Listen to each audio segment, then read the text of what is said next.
કે પેલા કોઈ સિંહ છે, એ સિંહને મારી નાખ્યો અને મારી નાખ્યો અને બહુ અવાજ થાય એટલે એક આ જામવંતની જે પુત્રી છે જાંબવંતી, એ વખતે બહાર નીકળે. બહાર નીકળીને પછી ચમકતી ધાતુ છે, હવે વાંદણ નહીં કે રીછ નહીં, ભાલું નહીં, એ રીછ નહીં, ચામ ગમે હીરો હોય કે ગમે પથ્થર હોય એને બધા હતા, પણ ચમકે છે ને એટલે ગુફાની અંદર લઈ ગઈ. અને આ બાજુ એટલે કે જે અક્રૂર છે, અક્રૂર તો ભગવાનનું બહુ ભક્ત હું, પણ સ્વાર્થ પૂરો ન થાય એટલે કોણ ભગવાનનું કોણ ભક્ત. અક્રૂર ભગવાનનો ભક્ત ખરો, એને ભગવાનની માયા જોયેલી ખરી. દ્વારકા ગોકુળથી મથુરા આવતા, વૃંદાવનથી મથુરા આવતા માયા જોયેલી ખરી. કાજ પરમાત્મા સર્વવ્યાપક છે, પણ સાચી ભક્તિ હોય તો જ્ઞાન ટકી રહે. સાચી ભક્તિ હોય ને તો જ્ઞાન ટકી રહે, પણ ઉપરની ભક્તિ હોય તો જ્ઞાન કાંઈ ટકતું નથી.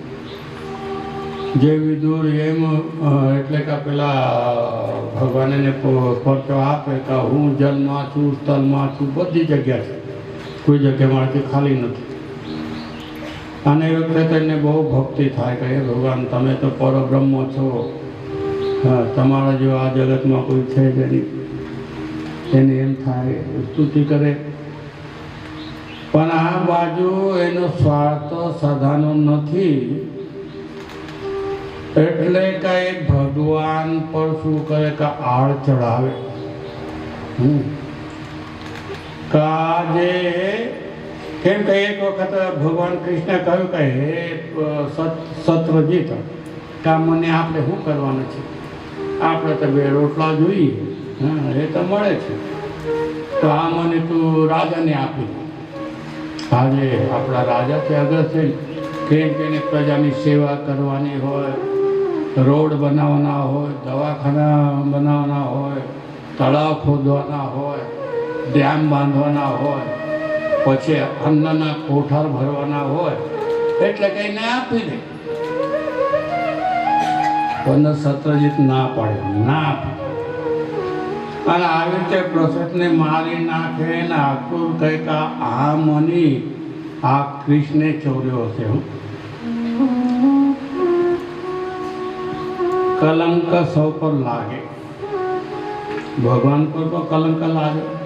ચોર છે, મનીનો ચોર કરી છે, ચોરી કરી છે મની, કલંક દરેક પર લાગે, નથી લાગતો નથી.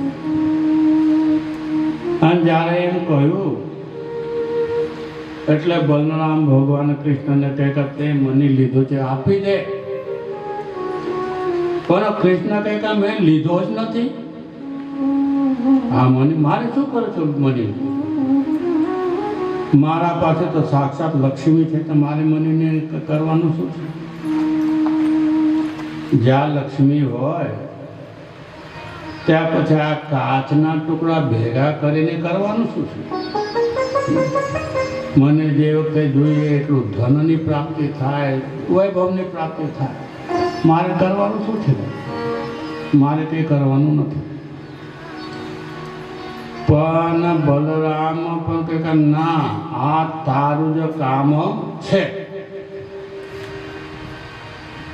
હવે ભગવાનને એમ થયું કે ચાલો બીજા કહેતા હોય આ જોજે, પણ આ મારો મોટો ભાઈ બલરામ, આ બલરામને એમ કહે કે આ મને તે ચોર્યો છે. એટલે કે ભગવાન શું કરે છે, આમ શોધતા શોધતા પેલા જંગલમાં ગયા અને એમને જોયું કે ત્યાં પેલા પ્રસેનનું શવ પડ્યું છે જંગલમાં. હો, પ્રસન્નનું શવ જ્યારે પડ્યું છે ત્યારે ભગવાન પછી ત્યાંથી ફરતા ફરતા એટલે કે પેલા જામુનની ગુફામાં ઘૂસ્યા. જામવંત સાથે લડાઈ થઈ.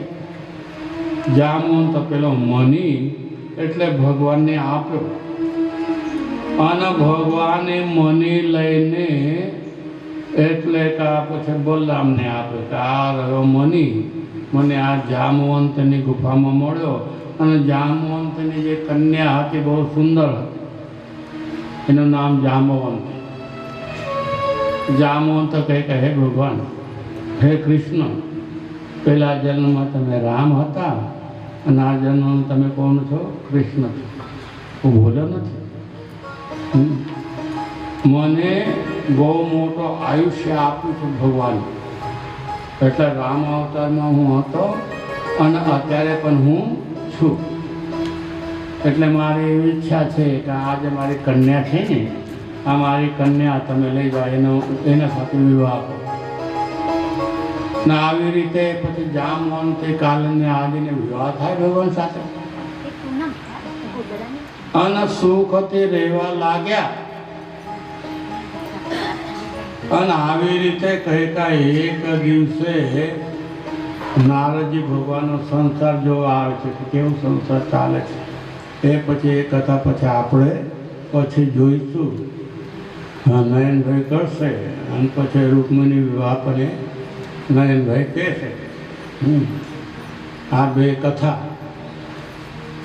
કહે પછી અને પહેલાં તમે ભજન ગાઈ લો. ગરબા રમવાનું તો ભગવાનના નામથી ગરબો રમ્યો. બોલો કૃષ્ણ કનૈયા લાલ કી જય.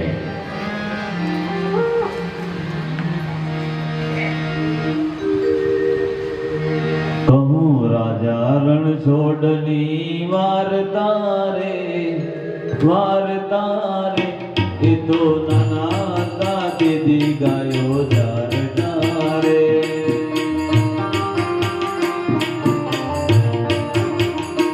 કહું રાજા રણ છોડની વાર્તા રે, વાર્તા રે, એ તો નાના હતા દીદી ગાયો જારતા રે.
હે દેવ દરગાહવાળા, ઓ નાની નગરીના રાજા, સામરિયા ભેટ અમારા.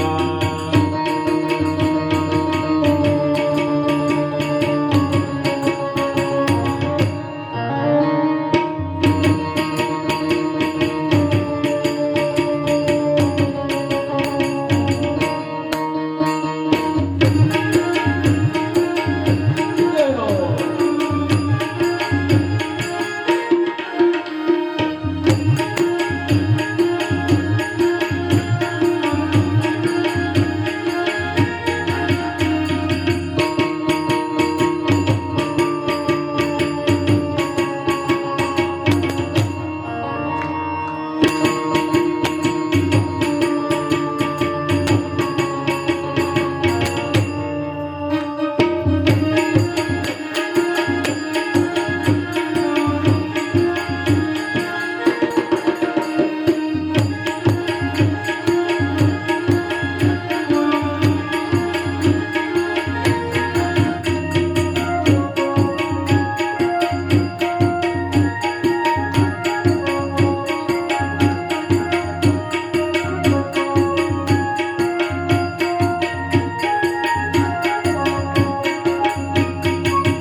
ભક્તો બોલાવે વેલાય આવો રે છોડરાય ભક્તો બોલાવે વેલાય આવો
नारायणं पद्मभवं वसिष्ठं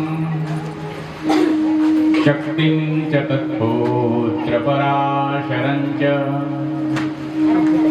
व्यासं शुकं गौडपदं महान्तं गोविन्दयोगीन्द्रमथस्य शिष्यम्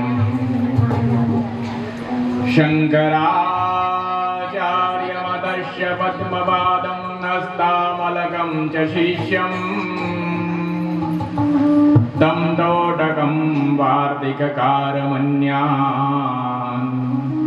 अस्मद्गुरुन् सन्ततमानतोऽस्मि।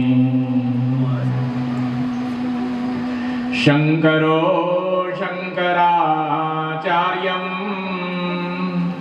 केशवं बादरायणं सूत्रभाष्यकृतं वन्दे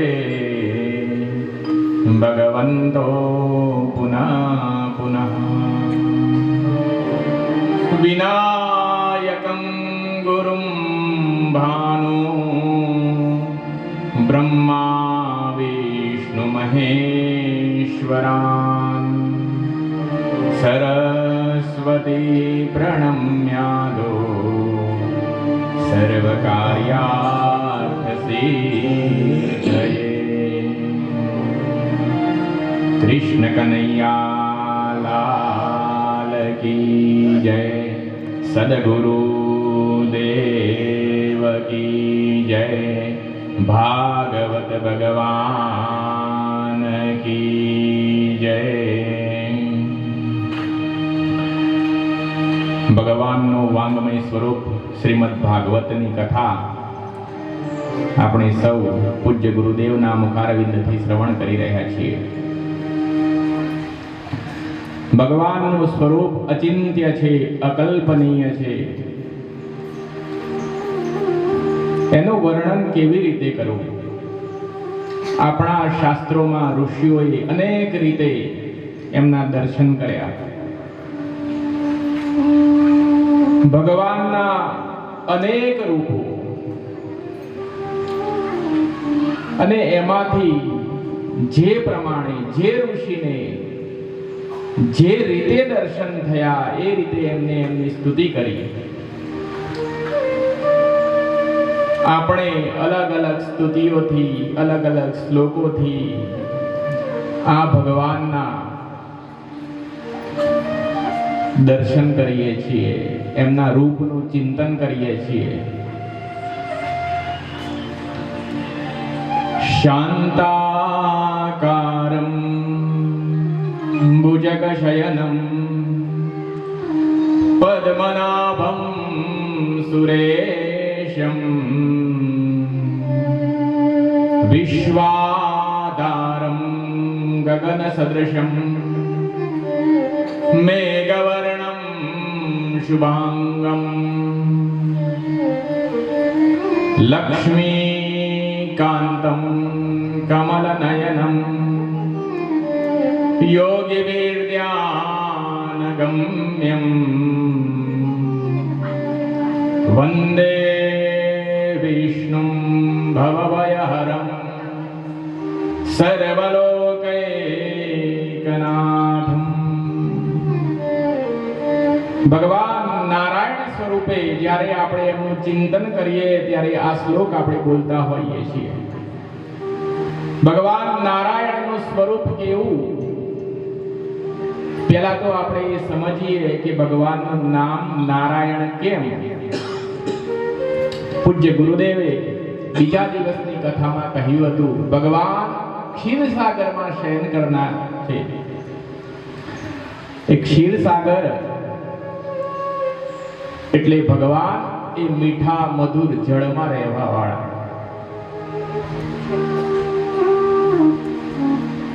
સંસ્કૃતમાં પાણી માટે અલગ અલગ ઘણા બધા નામ, લગભગ 32 નામ સંસ્કૃતમાં પાણી માટે છે.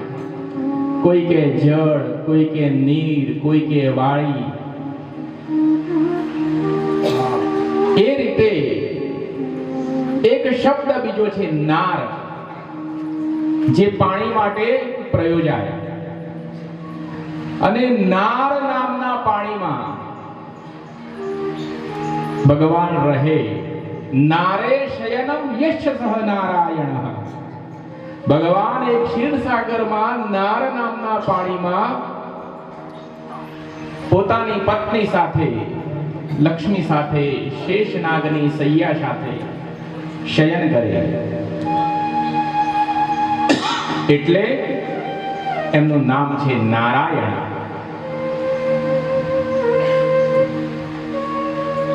આપણે આ શ્લોકમાં ભગવાનના એ જ સ્વરૂપનું ચિંતન કરીએ છીએ. ભગવાનનો આકાર કેવો? બિલકુલ શાંત, શાંતાકારમ. ભગવાન શેષનાગની સૈયા પર સુતેલા છે. ભુજગશયનમ પદ્મનાભમ.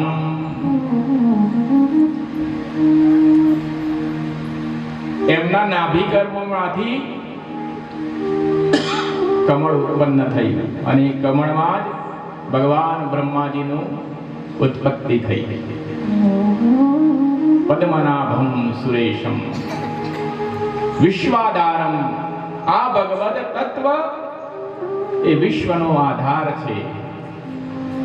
ગગન સદૃશમ. ભગવાન ગગન જેવા, મેઘ જેવા છે, મેઘવર્ણી. જો આપણે આ બધા પુરાણોની કથાઓ સાંભળીએ તો આપણને એમ ખ્યાલ આવે કે દરેક યુગમાં ભગવાનનો વર્ણ કેવો હોય? અલગ અલગ હોય. સતયુગમાં ભગવાનનો વર્ણ એ શ્વેત વર્ણી હોય. જ્યારે આપણે સૌ સત્યનારાયણની કથા દરેકે સાંભળી હશે તો ત્યાં ભગવાનનો શ્વેત વર્ણનું વર્ણન કરવામાં આવે.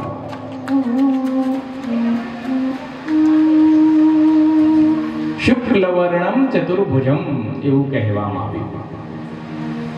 4 ભુજાઓ તો છે જ, પણ એમનો વર્ણ કેવો છે? શુક્લ વર્ણ. જ્યારે કલિકાલમાં ભગવાનનો વર્ણ એ શ્યામ વર્ણી હોય. એટલા માટે કીધું ભુજગ શયનમ. એમનો વર્ણ એ ઘનશ્યામ વર્ણી છે, મેઘ જેવા વર્ણવાળા છે. ગગન સદૃશમ મેઘ વર્ણમ શુભાંગમ. દરેક અંગો ભગવાનના ખૂબ સુંદર, આપણે વર્ણન કરતા એનું થાકીએ નહીં એવા. આ ભગવાન એક ક્ષીરસાગરમાં પોતાની પત્ની લક્ષ્મીજી સાથે રહે.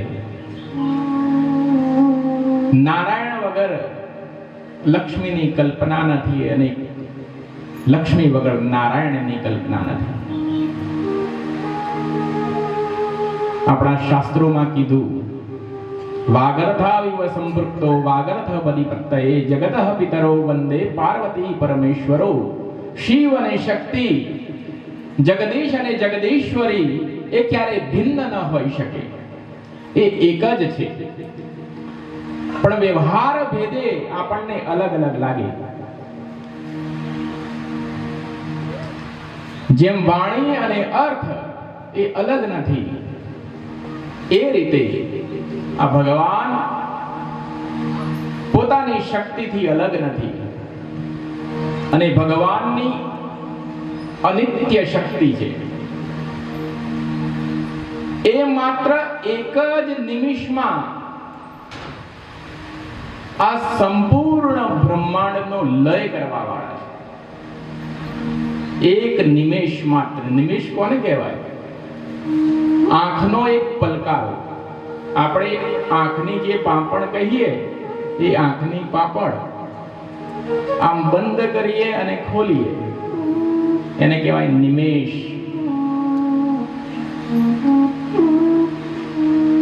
ભગવાનના એક આંખના પલકારમાં તો અનેક બ્રહ્માંડોનું સર્જન થાય અને અનેક બ્રહ્માંડોનો લય થાય. આ પ્રક્રિયા હંમેશા ચાલ્યા જ કરે, ચાલ્યા જ કરે.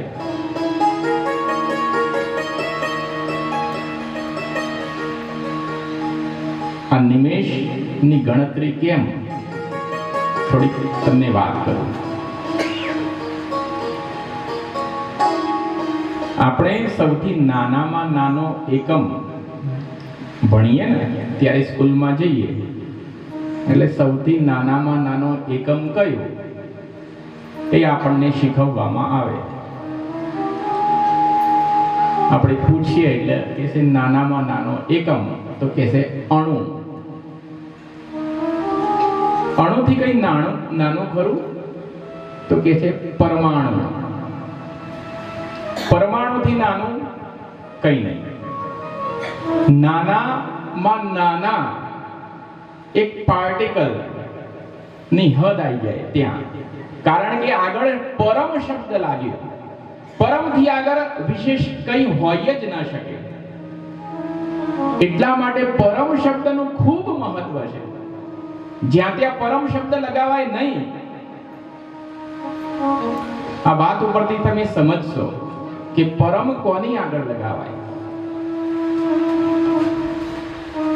આ અણુ જે છે એનો નાનામાં નાનો એકમ પરમાણુ, એનાથી નાનું કંઈ નથી. નાનામાં નાના પાર્ટિકલને એકમને આપણે પરમાણુ કહીએ. અને આખા વિશ્વ શું, આખું બ્રહ્માંડ, એનો સૌથી મોટામાં મોટો વિરાટમાં વિરાટ પુરુષ, એની આગળ પરમ શબ્દ લગાવીએ આપણે. શું કહીએ? પરમેશ્વર. હવે પરમેશ્વર થી આગળ બીજું કઈ ખરું? કઈ નહીં. તો નાનામાં નાનું અને મોટામાં મોટું એ સૂચિતાર્થ કરવા માટે એના માટે પરમ શબ્દ લાગે. એટલા માટે જેની પ્રત્યે આપણને ખૂબ આદર હોય, ખૂબ સન્માન હોય, એના માટે આપણે પરમ શબ્દનો ઉપયોગ કરીએ. એટલા માટે આપણે કહીએ પરમ પૂજ્ય ગુરુજી. કે પૂજ્ય તો ઘણા બધા વ્યક્તિઓ હોય આપણા જીવનમાં, વડીલો હોય આપણા જીવનમાં, પણ એમાં પણ સૌથી શ્રેષ્ઠ, સૌથી પૂજવા યોગ્ય કોણ? એના આગળ પરમ શબ્દ લગાવીએ તો આપણા ગુરુથી વિશેષ શું હોય? એટલા માટે આપણે કહીએ પરમ પૂજ્ય ગુરુજી. અને પરમેશ્વર માટે તો છે જ તો એ પરમ શબ્દ છે, સૌથી નાનામાં નાનો એકમ પરમાણુ. આવા બે અણુ ભેગા કરીએ એટલે એક દ્વયનુક બને. દ્વયનુક એને કહેવાય. એવા ત્રણ ભેગા થાય એટલે ત્રસરેણુ કહીએ. આ ત્રસરેણુ એ આપણે જોઈ શકીએ, પેલો પરમાણુ જોઈ શકતા નથી. હવે કેવી રીતે દેખાય? તો પહેલાના સમયમાં આપણે જોઈએ તો બધાના નળિયાવાળા ઘર હતા.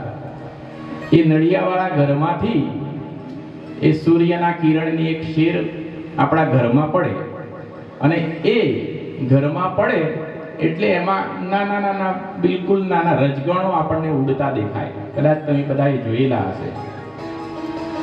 એમાંથી સૂર્યનું કિરણ પસાર થાય એટલા ભાગને ત્રુટિ કહેવાય. હવે સૂર્યનું કિરણ જુઓ, આપણે ત્યાં બધી ગણતરી છે. સૌથી નાનામાં નાનો એકમ સમયનો અત્યારે આપણે કહીએ તો બધા એમ કહે છે સેકન્ડ. હવે ક્રિકેટ જે જોતા હોય એ એમ કે માઇક્રો સેકન્ડ. માઇક્રો સેકન્ડ થી આગળ કશું નથી. છે કશું નહીં. માઇક્રો સેકન્ડ થી આગળ કઈ શોધ થઈ નથી. પણ આપણે ત્યાં સેકન્ડના 32,000માં ભાગની ગણતરી છે. આપણા પુરાણોમાં, આપણા શાસ્ત્રોમાં. આ બધી હું જે વાત કહું છું ને, આ શ્રીમદ ભાગવત કથાનો જ ભાગ છે. એમાં બધું વર્ણન કરવામાં આવેલું છે.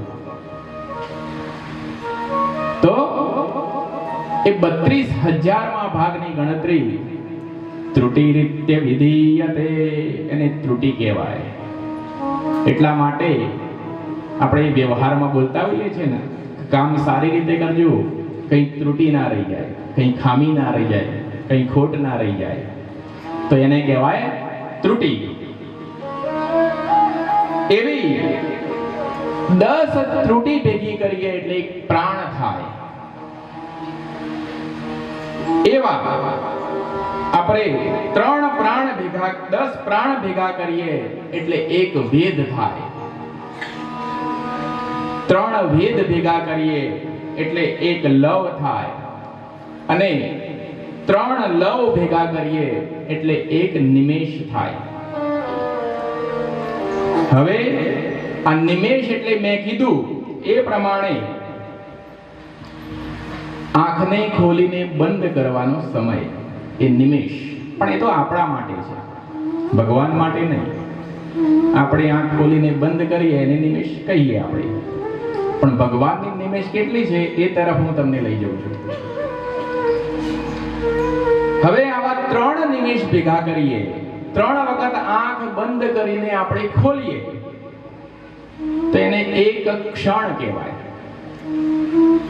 ક્ષણમ વિલંબ્ય, સંસ્કૃતમાં આવું વારંવાર સાંભળવા મળે. તો એક ક્ષણ, આવી 5 ક્ષણ ભેગી કરીએ એટલે એને એક કાષ્ઠા કહેવાય. આવી 30 કાષ્ઠા ભેગી કરીએ એટલે એક કલા. એવી 30 કલા ભેગી કરીએ એટલે એક મુહૂર્ત થાય.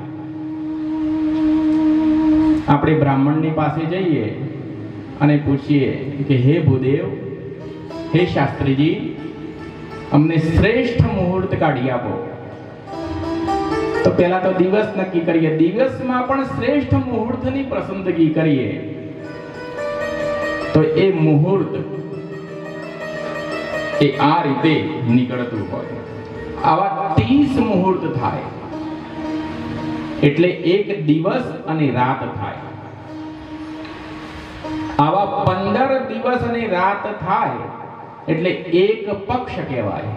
એવા એક માસના 2 પક્ષ, શુક્લ પક્ષ અને કૃષ્ણ પક્ષ, આ 2 પક્ષનો એક માસ થાય. આવા 2 માસ ભેગા કરીએ એટલે એક ઋતુ થાય. આપણી ઋતુઓ કેટલી? 6 ઋતુઓ. ટૂંકમાં આપણે 3 જ ઋતુઓ સમજીએ છીએ, શિયાળો, ઉનાળો અને ચોમાસું. આપણા શાસ્ત્રોમાં 6 ઋતુઓ કહેવામાં આવી. વસંત, ગ્રીષ્મ, વર્ષા, શરદ, હેમંત અને શિશિર. આ 6 ઋતુઓ. એમાં 3 ઋતુઓ પસાર થાય એટલે એને એક અયન કહેવાય. અને 2 અયન એટલે કે બીજા 6 માસ પસાર થાય, બીજી 3 ઋતુઓ પસાર થાય એટલે બીજું અયન. એ રીતે આપણા 2 અયન છે, એક ઉત્તરાયણ અને એક દક્ષિણાયન. જ્યારે મકર રાશિમાં સૂર્યનો પ્રવેશ થાય એને આપણે કહીએ છીએ ઉત્તરાયણ. જો ઘણા બધા વ્યક્તિઓના મનમાં એમ હોય છે, એમના મગજમાં એ રીતે કે 14મી જાન્યુઆરી એટલે ઉત્તરાયણ. એવું નથી. હા, આપણા કોઈ પણ તહેવાર તારીખ પ્રમાણે ક્યારેય પણ નથી. આપણે તિથિ પ્રમાણે ઉત્સવ ઉજવીએ છીએ. આપણી સંસ્કૃતિ આપણને તિથિ પ્રમાણે ઉત્સવ ઉજવવાનું કહે. એટલે આપણે ત્યાં તિથિનું મહત્વ છે, કારણ કે પંચાંગ ક્યારે થાય? તિથિ, કરણ, વાર, નક્ષત્ર અને યોગ, કરણ આ ભેગું થાય એટલે એને પંચાંગ કહીએ આપણે. અને એ પંચાંગ પ્રમાણે જ આપણે સર્વ કાર્ય કરતા હોઈએ અને એ જ પ્રમાણે બ્રાહ્મણ આપણને મુહૂર્ત કાઢીને આપે. તો આ જે ઉત્તરાયણ છે એ મકર રાશિમાં સૂર્ય જ્યારે જાય એ દિવસ, જો આપણે ત્યાં 12 મહિનાઓની ગણતરી છે. આ 2 અયન થાય એટલે 12 મહિના. ઉત્તરાયણ એ દેવોનો દિવસ, 6 મહિનાનો, આપણા 6 મહિના થાય એટલે દેવોનો એક દિવસ. અને પછી દક્ષિણાયન એટલે દેવોની રાત્રિ. એમ મહિનાના 2 ભાગ કર્યા, શુક્લ પક્ષ અને કૃષ્ણ પક્ષ. એ 15 દિવસનો પિતૃઓનો એક દિવસ કહેવાય અને 15 દિવસની એમની રાત્રિ. એટલે શ્રાદ્ધ કરીએ એટલે કૃષ્ણ પક્ષમાં કરીએ, કારણ કે પિતૃઓનો એ વખતે દિવસ હોય. એ રીતે દેવોનો 6 મહિનાનો આપણી ગણતરીથી કહું છું, આપણા 6 મહિના પસાર થાય એટલે દેવોનો એક દિવસ અને બીજા 6 મહિના એટલે દેવોની એક રાત્રિ. આ રીતે આપણું વર્ષ ક્યારે થાય? 12 મહિના પસાર થાય. કાર્તિક, માક્ષર, પોષ, મહા, ફાગણ, ચૈત્ર, વૈશાખ, જેઠ, અષાઢ, શ્રાવણ, ભાદરવો ને આસો. આ 12 મહિના આપણે ગણીએ. આ 12 મહિનાના નામ કઈ એમને એમ નથી આપી દીધા. હા, આપણું શાસ્ત્ર એ તો સૃષ્ટિનું વિજ્ઞાન આપણને સમજાવે. આ વિજ્ઞાનની ચોપડીઓમાં પણ આ વાત ન મળે, આપણા શાસ્ત્રમાં પ્રાપ્ત થાય. જે વખતે આકાશમાં કૃતિકા નક્ષત્ર હોય તો એ મહિનો કાર્તિક મહિનો કહેવાય. મૃગશીર્ષ નક્ષત્ર હોય એ મહિનાને આપણે માક્ષર કહીએ. એ રીતે પુષ્ય નક્ષત્ર પોષ, શ્રવણ નક્ષત્ર હોય તો શ્રાવણ મહિનો, અશ્વિની નક્ષત્ર આસો મહિનો. પંચાંગમાં જોવું હોય તો કોઈ જોઈ લેજો. દર મહિનાની પૂનમે આ નક્ષત્ર હશે અને હશે જ, કારણ કે આપણે સૃષ્ટિના વિજ્ઞાન સાથે જોડાયેલા છીએ. આપણે કઈ અડસટ્ટે બધું કશું ચાલતું નથી. આપણે જે કેલેન્ડર વાપરીએ છીએ ને એને તો ગ્રેગરી કેલેન્ડર કહેવાય. આપણે બધા એમ માનીએ છીએ કે આપણે તો બધા આ અધ્યાત્મમાં રહી ગયા અને ભૌતિક સુખો તો મળ્યા જ નહીં, પણ આપણે અધ્યાત્મનો દેશ, આગળ પણ મેં વાત કરી હતી, આપણો દેશ એ અધ્યાત્મનો દેશ છે, ભૌતિકતાનો નથી. ભૌતિકતા જરૂરી છે પણ સાથે સાથે આધ્યાત્મિકતા આપણે ભૂલવી ન જોઈએ.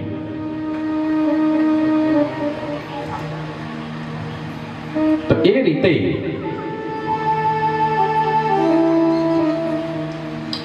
આપણા એ 12 મહિના થાય અને એ 12 મહિના આપણે 365 દિવસના ગણીએ એટલે આપણું 1 વર્ષ થાય. અને 1 વર્ષ આપણું પૂર્ણ થાય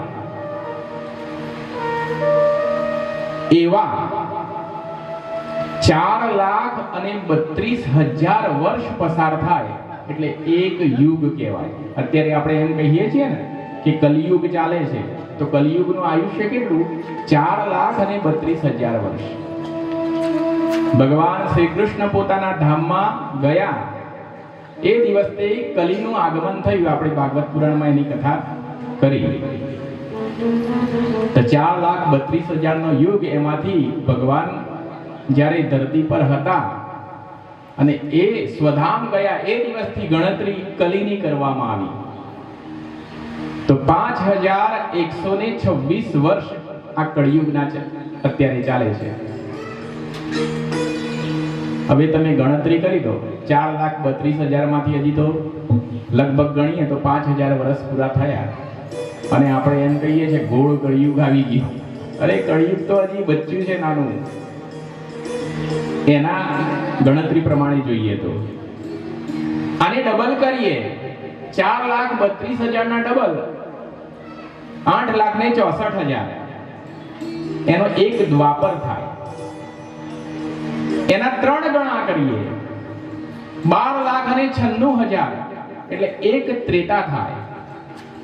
એના 4 ગણા કરીએ, 17,28,000 એટલે 17,28,000 વર્ષનો એક સતયુગ થાય. થોડી ગણતરી મગજમાં રાખજો, અંદાજ આંકડા તો નહીં યાદ રહે, પણ આપણા શાસ્ત્રોમાં આ બધી ગણતરી આપવામાં આવેલી કે 4,32,000 નો કળિયુગ, પછી એના ડબલ 8,64,000, 12,96,000 અને 17,28,000. આ 4 યુગનો સરવાળો કરીએ એટલે એક ચતુર્યુગી થાય 63,20,000 વર્ષની. આ ચારેયનો સરવાળો કરીએ એટલે કેટલા? 63,00,000 અને 43,20,000 વર્ષ. આવા 71 યુગ પસાર થાય એટલે 43,20,000 એવા ગુણ્યા 71 કરીએ આપણે, એને એક મનવંતર કહેવાય. શું કહેવાય? મનવંતર. હવે આપણું જે બ્રહ્માંડ છે ને એ આપણી ગેલેક્સીની પ્રદક્ષિણા કરે. આપણે વિજ્ઞાનમાં ભણીએ કોઈ પદાર્થ સ્થિર નથી અને ફરતા જ રહેવું પડે. તો એ આપણું બ્રહ્માંડની ગણતરીનો સમય છે. આ એક મનવંતર. એવા 7 મનવંતર, એમાં અત્યારે વરાહ નામનો મનવંતર ચાલે છે. એટલા માટે ભગવાન વરાહની કથામાં જોયું ને, વરાહ ભગવાન પૃથ્વીની ઉત્પત્તિ કરી. આ શૈલેષભાઈ જેવા ભૂદેવો આપણને જ્યારે પૂજા કરાવે ત્યારે સંકલ્પ કરાવે, હાથમાં જળ લઈને કે 3 વખત વિષ્ણુ ભગવાનનું નામ બોલો, વિષ્ણોર વિષ્ણોર વિષ્ણો. બરાબર? એમાં આ બધા જ વસ્તુનું વર્ણન છે. શ્રીમદ્ ભગવતો મહાપુરુષ વિષ્ણુરાગ્નયા અદ્ય બ્રહ્મણે દ્વિતીય પરાર્ધે શ્વેતવારાહ કલ્પે વૈવસ્વત મતવંતરે અષ્ટાવિંશતિતમી કલિયુગે કલિ પ્રથમ ચરણે. આવા કળિયુગ આ પહેલો નથી, 28-27 પહેલા પૂરા થઈ ગયા અને 28મો કળિયુગ અત્યારે ચાલે છે. અષ્ટાવિંશતિતમી કલિયુગે કલિનું પ્રથમ ચરણ અત્યારે ચાલે છે.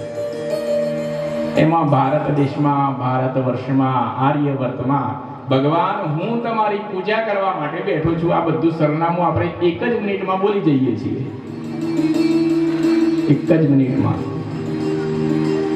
આપણે સમજીએ તો આપણને એમ થાય કે ઓહો, આ ઋષિઓનું કેટલું ચિંતન હશે. આ રીતે આપણને આ ભગવાન નારાયણનું અચિંત્ય સ્વરૂપ, આવા બ્રહ્મા, આજે મનવંતરની વાત કરી, એવા મનવંતર એક પસાર થાય એટલે બ્રહ્માજીનો એક દિવસ કહેવાય, એને કલ્પ કહીએ છીએ. એ એક કલ્પનો એક દિવસ અને એટલી ને એટલી એક રાત એટલે પ્રલય થાય. કલ્પની શરૂઆત થાય, બ્રહ્માજી જાગે એટલે સૃષ્ટિની શરૂઆત થાય, બ્રહ્માજી સૂઈ જાય એટલે સૃષ્ટિનું લય થાય. આ રીતે સૃષ્ટિનો લય અને પ્રલય, એવું બ્રહ્માજીનું 100 વર્ષનું આયુષ્ય. એમાં દ્વિતીય પરાર્ધે એટલે બીજા 50 વર્ષ પૂરા થઈ ગયા, બીજું 50મું વર્ષ ચાલે છે અત્યારે. એટલા માટે બોલીએ છીએ દ્વિતીય પરાર્ધે. બરાબર? એ દ્વિતીય પરાર્ધમાં જ્યારે બ્રહ્માજીના 100 વર્ષ પૂરા થાય એટલે બ્રહ્માજીનો લય થઈ જાય કોઈ પરબ્રહ્મમાં. એટલે બ્રહ્માજીનું એ આયુષ્ય નક્કી છે. તો અહીંયા આ ભગવાન જ્યારે બ્રહ્માજીનું આયુષ્ય પૂરું થાય એટલે ભગવાન વિષ્ણુના આંખનો એક પલકારો થાય, આંખ ખોલી બંધ. હવે વિચાર કરી દો, આ ગણતરી ક્યાં? હવે વિષ્ણુ ભગવાન, આ તો બ્રહ્માજીની ગણતરી ખરી ખાલી, એ રીતે વિષ્ણુના આયુષ પ્રમાણે શિવની કેલ્ક્યુલેટરમાં પણ ના આવે, બ્રહ્માજીની ગણતરી ના આવે તો વિષ્ણુની ક્યાંથી આવે? બરાબર. એટલા માટે કહેવામાં આવ્યું કાળ એ અનંત છે, કોઈ સીમા નથી એની. હવે આ કાળ અનંત છે, હરિ અનંત, હરિ કથા અનંતા. ભગવાનની કથાનો કોઈ દિવસ અંત આવતો નથી. પરીક્ષિતને ભગવાન એક પછી એક ભગવાન સંબંધિત કથા એ શુકદેવજી કહી રહ્યા છે, અને પરીક્ષિત કહે છે કે હે પ્રભુ, હવે ભગવાનનો વિવાહ કોના સાથે, ક્યારે, કેવી રીતે થયો તો એ મને જણાવો. ત્યારે ભગવાન શુકદેવજી રૂક્ષ્મણી વિવાહની વાત એ રાજા પરીક્ષિતને કહે છે કે વિદર્ભ દેશમાં રાજા ભીષ્મક રાજ્ય કરતા હતા. એ રાજા ભીષ્મકને 5 પુત્રો અને 1 પુત્રી હતી. એ પુત્રીનું નામ જ હતું રૂકમણી. એ રૂકમણીજી સાક્ષાત લક્ષ્મીનો અવતાર હતા. ભગવાન કોઈ પણ યુગમાં આવે ત્યારે એ પોતે લક્ષ્મીને જ વરે છે. લક્ષ્મી સ્વરૂપા જે કન્યા હોય, લક્ષ્મી પણ એમની સાથે જ આવે. આગળ મેં કીધું લક્ષ્મી અને નારાયણ ભિન્ન નથી, તે એક જ છે. ભગવાન અવતાર લઈને આવે એટલે લક્ષ્મીજી આવી જ જાય. રામ અવતારમાં રામજીનો જન્મ થયો એટલે સીતાજીનો અવતરણ થઈ જ જાય. એ રીતે અહીંયા આ રૂક્ષ્મણીજી સાક્ષાત લક્ષ્મી દેવીનું સ્વરૂપ હતું. ભીષ્મક રાજાની ઈચ્છા રૂક્ષ્મણીના લગ્ન શ્રી કૃષ્ણ સાથે કરવાની હતી, પણ આ રૂકમણીનો એક ભાઈ હતો, એનું નામ હતું રૂકમી. એ ખૂબ કૃષ્ણનો દ્રોહ કરતો હતો કે આ કૃષ્ણ એ તો ગોવાળિયો છે, વનમાં ભટકવા વાળો છે, ગાયો ચરાવવા વાળો છે, એની સાથે તો આપણી રાજકન્યાના કઈ વિવાહ થાય? એને વિરોધ કર્યો.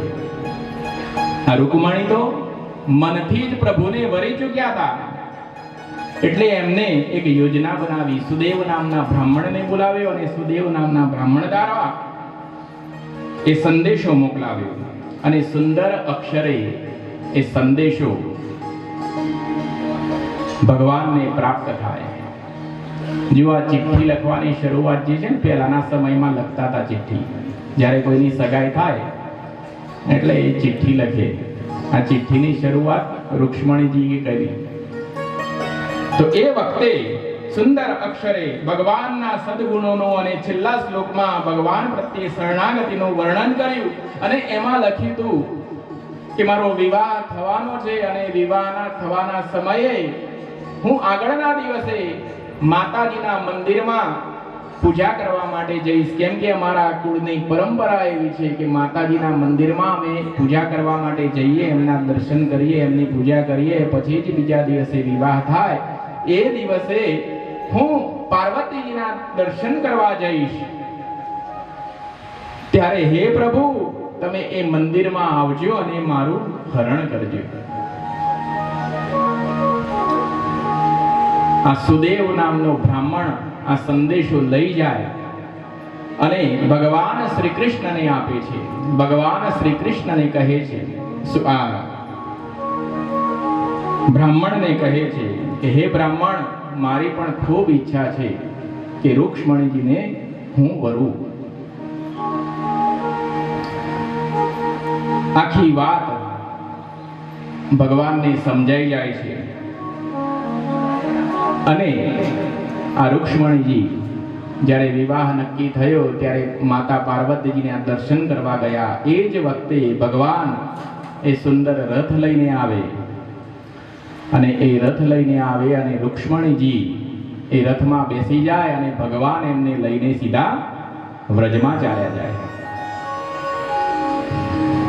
એમનો ભાઈ રૂકમી એ ભગવાન શ્રી કૃષ્ણની પાછળ દોડે છે કે ઊભું રહે, હે રણછોડ ઊભું રહે. પણ રણછોડ કાંઈ ઊભું રહે? આપણા શાસ્ત્રોમાં કીધું નીતિ સુકૃષ્ણ, ભગવાન કૃષ્ણની નીતિ એ કંઈક આગવી છે. તો ભગવાન એ રૂક્ષ્મણીજીને લઈને એ વ્રજમાં પહોંચ્યા.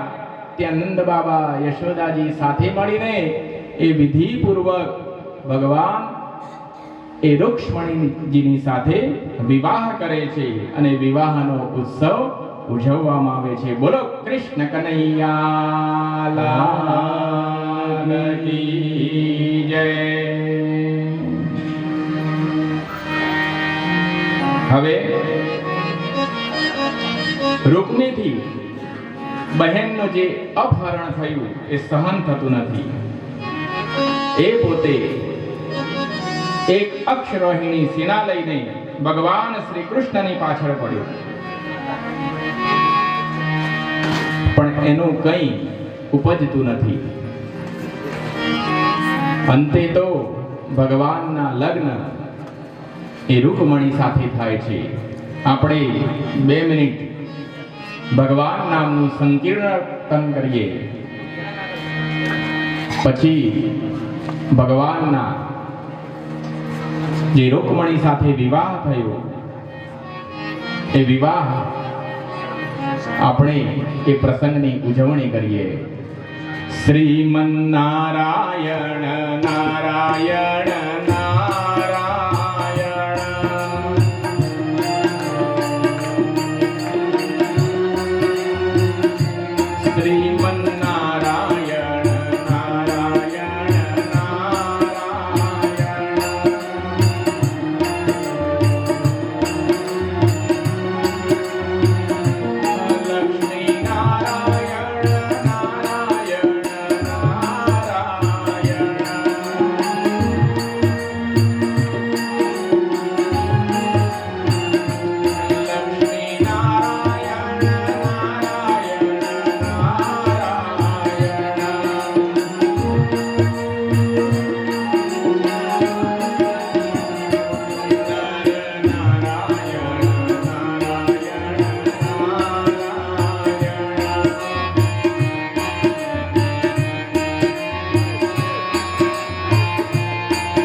અને જ્યારે શ્રી કૃષ્ણ પ્રભુનો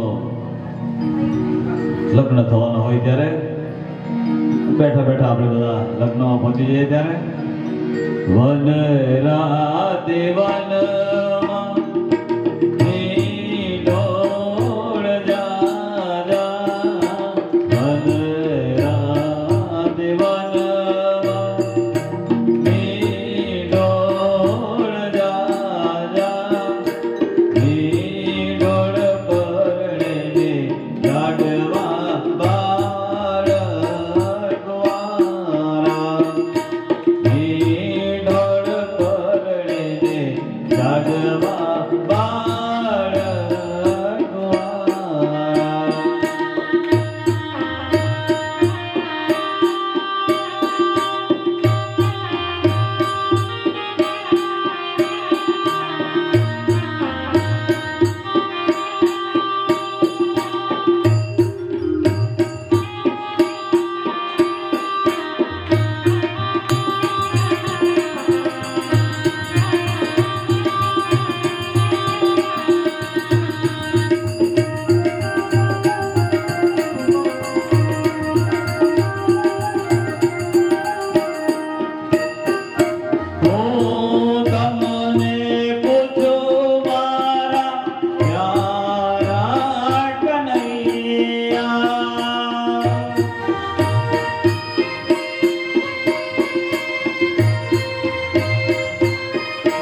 હરે આવડા તે લાડ તમને કોણે લડાવ્યા આવડા તે લાડ તમને કોણે લડાવ્યા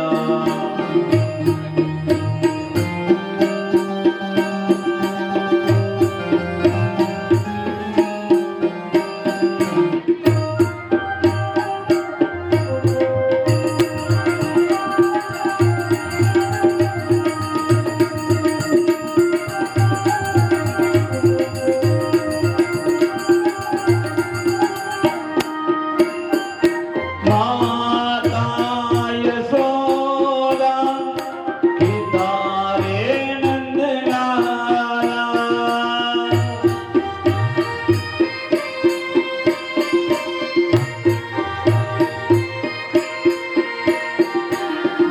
માતા યશોદા પિતા રે નંદલાલા હરે આવડા તે લાડ અમને પિતાએ લડાવ્યા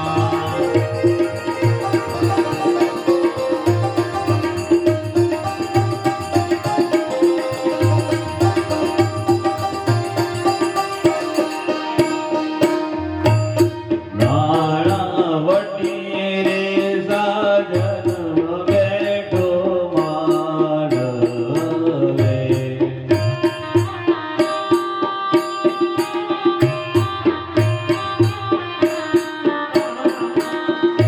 હે નાણાવટી રે સાજન બેઠો માંડવે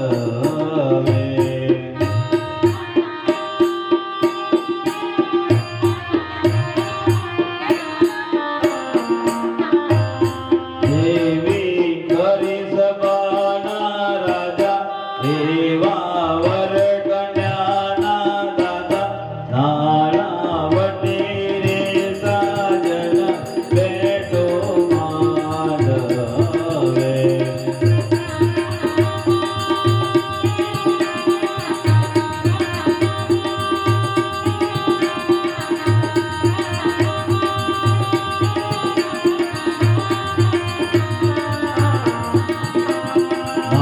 નાણાવટી રે સાજન બેઠો માંડવે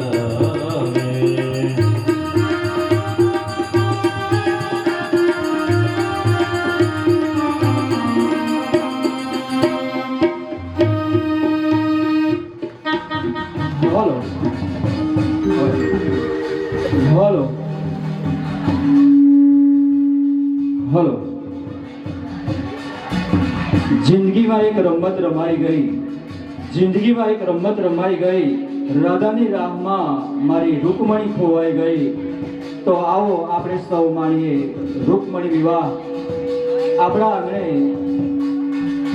જાન આવી રહી છે ખૂબ જ વાજતા ગાજતે જાન આવી રહી છે તો આપણે સૌ એમાં સહભાગી બનીએ અને ભગવાન કૃષ્ણના જન્મમાં આપણે તો સહભાગી ન બન્યા હતા પણ એ સમયના જે દ્રશ્યો હશે કેવા હશે એને થોડી કલ્પના કરીએ તો આપણે સૌ આજનો જે રૂકમણી વિવાહ કાર્યક્રમમાં સહભાગી થઈએ હસનભાઈને કરી સંગીત આપે ગંભીર મંડપની બહાર ઉતાવળ સાની કરો તો